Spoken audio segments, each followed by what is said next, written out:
ប៉ុន្តែជុំវិញការបកស្រាយរបស់លោកគ្រូមានភាពក្បោះក្បាយនៅលើការពន្យល់និងការបកស្រាយទៅលើទស្សនវិជ្ជាមួយចំនួនជាចុងក្រោយខ្ញុំចង់អនុញ្ញាតឲ្យលោកគ្រូជួយសរុប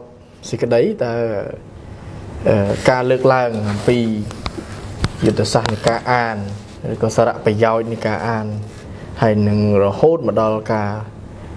លើកឡើងអំពីទស្សនវិជ្ជាច្បាប់ឬការបកស្រាយមួយចំនួនតើគ្រូអាចមានជាការសរុបណាមួយបាទសូមអញ្ជើញអរគុណច្រើនខ្ញុំសរុបពាក់ព័ន្ធនឹងហៅថាជាវីដេអូអេពីសូតទី3ហ៎បាទទី3និយាយពីរឿងទ្រឹស្ដីពាក់ព័ន្ធណាបាទចឹងខ្ញុំលើកអំពីគោលការណ៍និស្សានុគោលការអនុវត្តច្បាប់មិនថយក្រោយឋានានុក្រមនៃច្បាប់តំណែងច្បាប់មុនច្បាប់ក្រោយច្បាប់ជាក់លាក់ច្បាប់ទូទៅអីចឹងណាអាហ្នឹងដែលខ្ញុំចង់បញ្ជាក់ថាការស្រាវជ្រាវច្បាប់នៅស្រុកយើងអត់ទាន់មានជាការ discussion ឬក៏ពិភាក្សាភពផលអំពីcontent ហើយគឺមេតិកានៃគោលការណ៍នីមួយៗហ្នឹងទេប៉ុន្តែផ្ទុយទៅវិញគោលការណ៍ច្បាប់ទាំងអស់ហ្នឹងគឺសំខាន់ណាបាទវាជាមូលដ្ឋាននៅក្នុងការសិក្សាស្រាវជ្រាវជាមូលដ្ឋាននៃការដោះស្រាយបញ្ហាជាមូលដ្ឋាននៃការបកស្រាយច្បាប់តាណាអញ្ចឹងអ្វីដែលខ្ញុំចង់បញ្ជាក់ចេះអំពីវិធីសាស្ត្រនៃការស្រាវជ្រាវ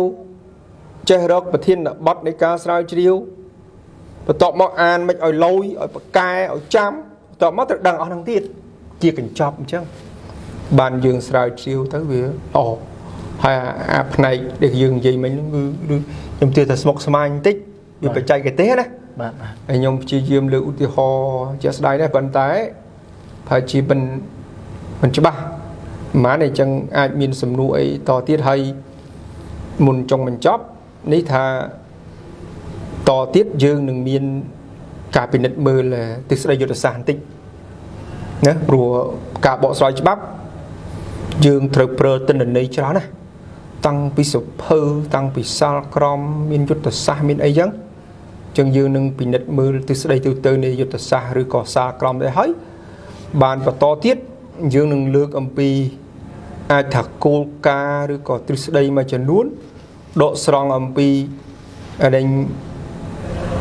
ស្ដីសម្រាប់ឬក៏សាលក្រមសាលដីការបស់សាលាក្តីម៉ែក្រមជាខេសតែម្ដងជាខេសនេះអាហ្នឹងសំខាន់ណាបាទខ្ញុំបើកវងចោលតិចមុននឹងបញ្ចប់សាលាដីខ្មែរក្រហមរបស់យើងចំណាយលុយប្រហែល700លានណាបង្កើតនៅឯកសារថ្ងៃមុនខ្ញុំចាំដូចជា2លានទំព័រណាហើយបើសិនតែសេចក្តីសម្រេចវិញប្រហែលជាអាច5-6ពាន់ឬក៏10000ហ្នឹងណាតែអត់ទាន់មានអ្នកណាមួយយកអាហ្នឹងមកមើលសង្ខេបមកពិភាក្សាទេណាអាហ្នឹងសំខាន់ណា substance អ្វីដែលខ្ញុំនិយាយប្រាប់វិចារាឯងពីទ្រឹស្ដីការបកស្រាយតឹងរឹងខ្ញុំបានមកពីណាមើលសភៅបានមកពីមើលយុទ្ធសាស្ត្រទាំងអស់ហ្នឹងតើអញ្ចឹងបើសិនតែច្បាប់វាមិនច្បាស់យើងអត់បានមើលអត់បានអានយុទ្ធសាស្ត្រអញ្ចឹងអត់បានអីមកឆ្លើយបំភ្លឺទេអញ្ចឹងបានយុទ្ធសាស្ត្ររបស់សាលាដីម៉ែក្រមខ្ញុំខាងណាបាទខ្ញុំធ្វើការក្នុង10ឆ្នាំ15ឆ្នាំហើយខ្ញុំអត់ចាប់អារម្មណ៍អារឿងអីផ្សព្វផ្សាយអារឿងអីណាឯកសារទេខ្ញុំចង់ចាប់អារម្មណ៍ទៅលើ substance ទៅលើទ្រឹស្ដីព្រោះអាហ្នឹងវាមិនងាយអ្នកណាមួយចាប់បានអាហ្នឹងដែលយើងត្រូវពង្រឹងជា legal C ដើម្បីយើងដកស្រង់នៅបទពិសោធន៍យើងទៅអនុវត្តនៅតុលាការរបស់យើងដើម្បីជួយពង្រឹងនីតិរដ្ឋអីហ្នឹងណាបាទអញ្ចឹងវាមានជ្រុង formality អាហ្នឹងសើប៉ុន្តែមានមួយជ្រុងទៀតជ្រុងទ្រឹស្ដីរាល់ថ្ងៃការស្រាវជ្រាវច្បាប់របស់យើងរាល់ថ្ងៃយើងមិនសូវផ្ដោតលើទ្រឹស្ដីទេ